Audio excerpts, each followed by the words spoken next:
దక్షిణ కొరియా అధ్యక్షుడికి big shock. Arrest warrant. దేశ దర్యాప్తు సంస్థ అధికారులు దక్షిణ కొరియా అధ్యక్షుడు యూన్ సుక్ యోల్ కు బిగ్ షాక్ ఇచ్చారు. ఓ పక్క ఎమర్జెన్సీ వివాదం నేపథ్యంలో ఇప్పటికే యూన్ సుక్ యోల్ అభిశంసన ఎదుర్కొంటుండగా, మరోపక్క యూన్ ను అరెస్ట్ చేసేందుకు దర్యాప్తు అధికారులు కోర్టును ఆశ్రయించారు. తాజాగా న్యాయస్థానం అందుకు అంగీకరించినట్లు దర్యాప్తు అధికారులు పేర్కొన్నారు. Seoul western district court arrest warrant జారీ చేసినట్లు దర్యాప్తు సంస్థలోని ఉన్నత స్థాయి అధికారులు తెలిపారు.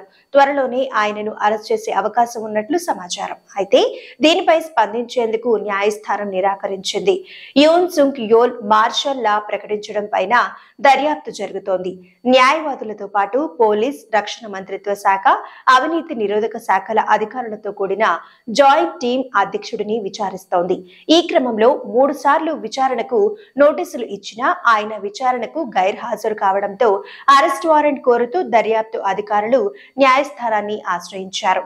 మార్షల్ లా ఉత్తర్వులు జారీ చేసి దేశాన్ని సంక్షోభంలోకి నెట్టినందుకు అధ్యక్షుడికి వ్యతిరేకంగా విపక్షాలు పార్లమెంట్ లో అభిశంసన తీర్మానం ప్రవేశపెట్టగా అనుకూలంగా 204 మంది ఓటు వేయగా 85 మంది మాత్రమే వ్యతిరేకించారు. దీంతో ఆయన తన అధ్యక్ష బాధ్యతలను, విధులను ప్రధానమంత్రి హన్ డక్ సూకి అప్పగించాల్సి ఉంటుంది.